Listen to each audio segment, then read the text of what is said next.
Bienvenido al canal Biografías Increíbles. Hoy te presentamos Wolfgang Amadeus Mozart, el niño que escuchaba el mundo. Prólogo. En la Europa del siglo XVIII, cuando las calles todavía olían a leña húmeda, a caballos cansados y a tinta fresca sobre pergaminos, nació un niño cuya mente parecía escuchar sonidos que nadie más podía percibir.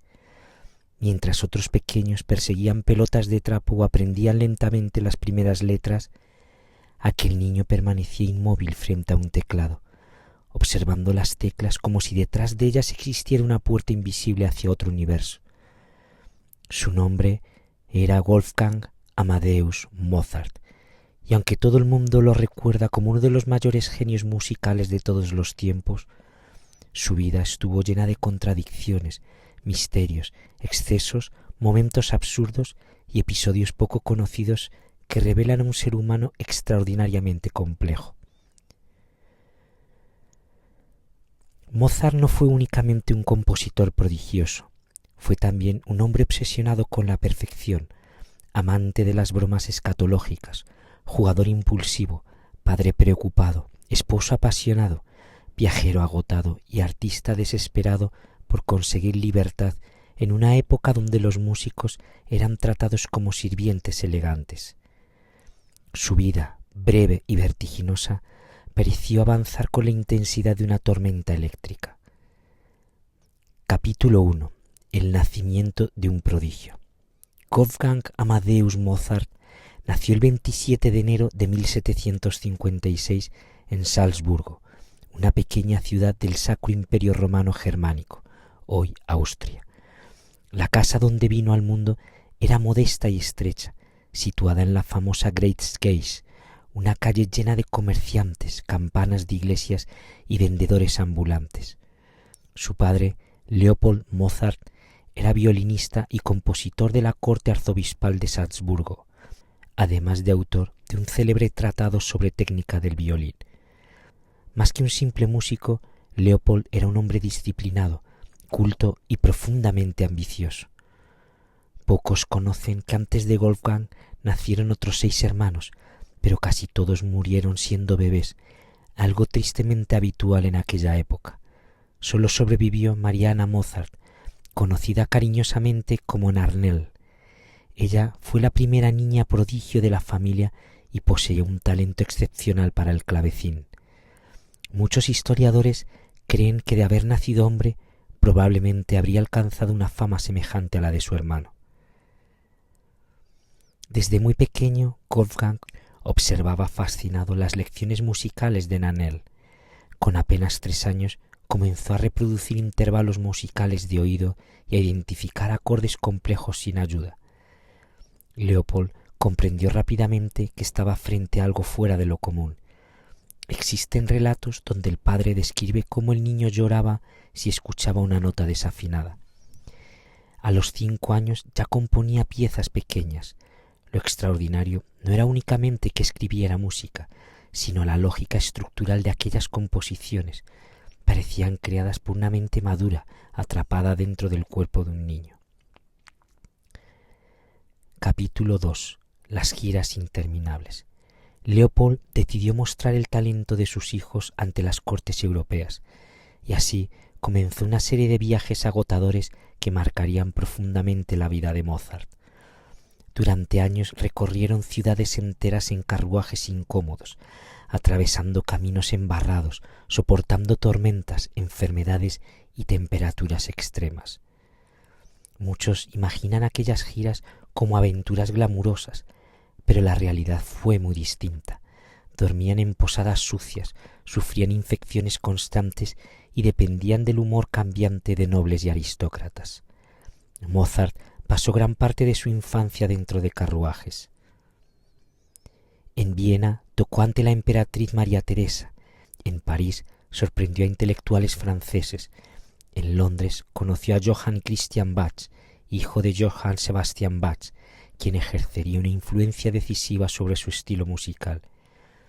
Existe una anécdota poco conocida según la cual el pequeño Mozart, durante una presentación, se resbaló accidentalmente frente a la corte y fue ayudado por una niña llamada María Antonieta, la futura reina de Francia. El niño, divertido y espontáneo, le habría prometido casarse con aquella cuando creciera. En Londres se enfermó gravemente. Durante semanas sufrió fiebre intensa y problemas respiratorios. Aún así, continuó componiendo. Algunos estudiosos creen que aquellas enfermedades recurrentes afectaron su salud para siempre. Capítulo 3. Un oído sobrenatural. Mozart poseía lo que hoy conocemos como oído absoluto. Podía identificar cualquier nota sin referencia previa y detectar mínimos errores de afinación. Pero había algo todavía más impresionante, su capacidad de memoria auditiva. Uno de los episodios más famosos y sorprendentes ocurrió en Roma, dentro de la Capilla Sixtina. Allí se interpretaba una obra llamada Miserere, de Gregorio Allegri, cuya partitura estaba prácticamente prohibida fuera del Vaticano.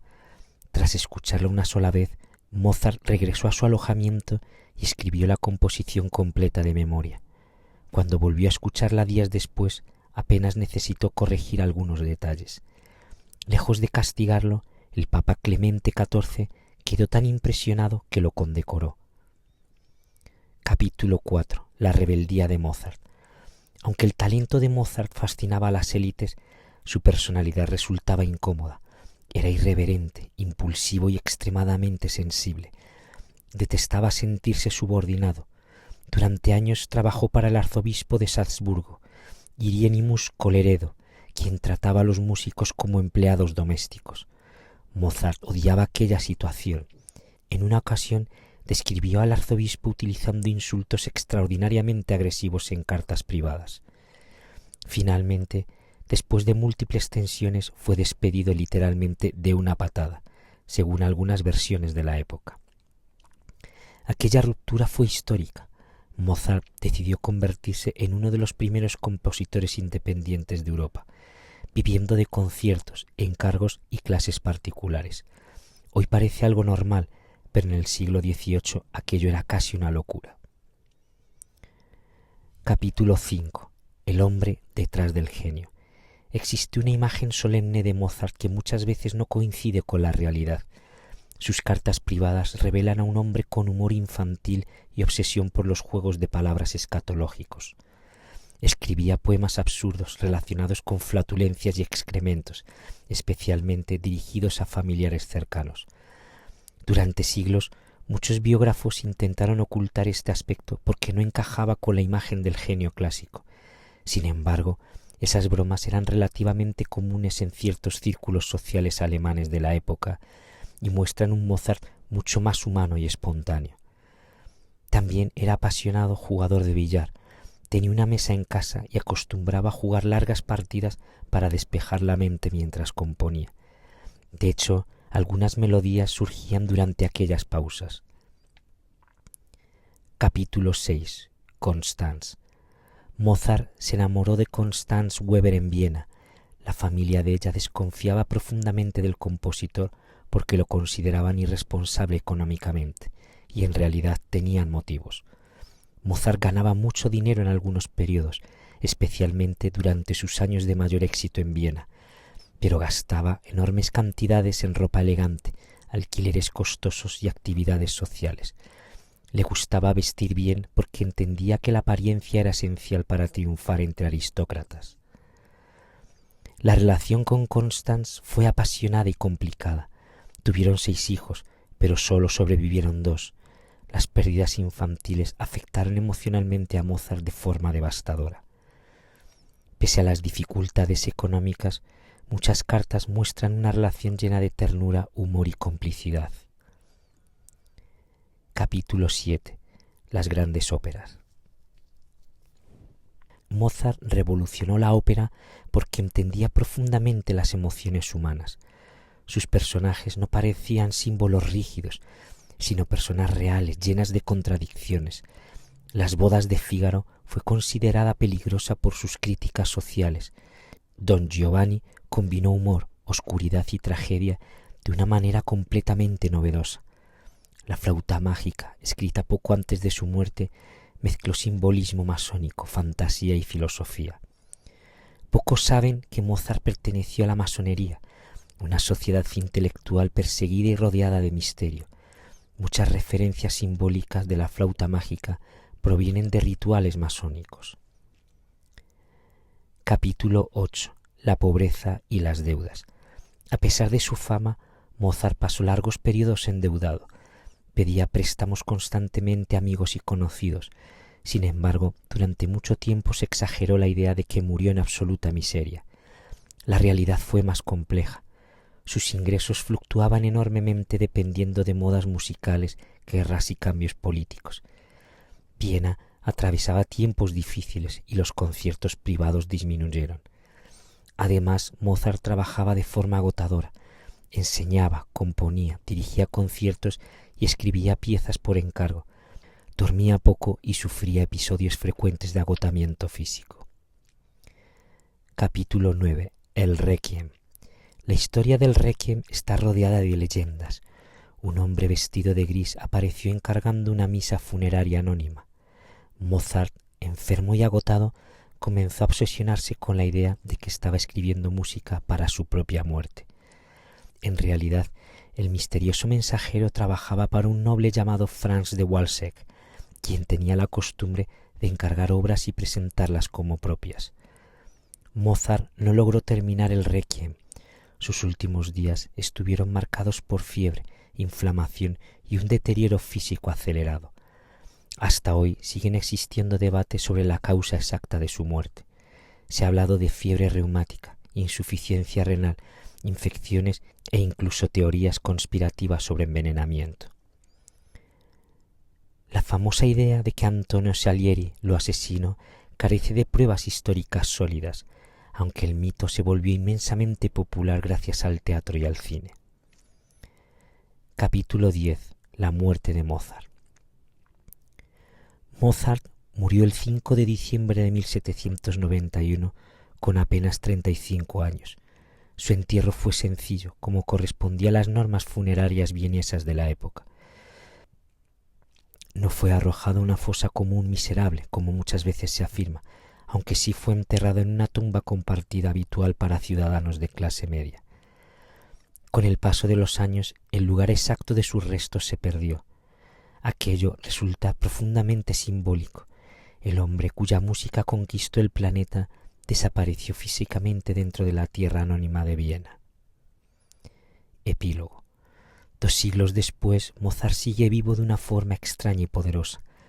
Su música continúa sonando en teatros, películas, anuncios publicitarios, funerales, bodas y conciertos alrededor del mundo. Neurocientíficos han estudiado el llamado efecto Mozart, intentando comprender por qué ciertas composiciones parecen estimular la mente humana. Sin embargo, quizá el verdadero misterio no sea científico. Tal vez la razón por la que seguimos escuchándolo radique en algo más simple y más profundo. Mozart logró captar emociones humanas universales con una claridad casi imposible. Alegría, angustia, deseo, ironía, melancolía y esperanza conviven dentro de sus obras con una naturalidad asombrosa. Fue un niño prodigio explotado por las cortes europeas. Fue un rebelde incapaz de obedecer. Fue un artista obsesionado con la libertad. Fue un hombre imperfecto, impulsivo y brillante. Y quizá precisamente por eso, porque detrás del mito todavía late un ser humano contradictorio y vulnerable, el nombre de Wolfgang Amadeus Mozart continúa resonando con la fuerza de alguien que jamás dejó realmente de existir.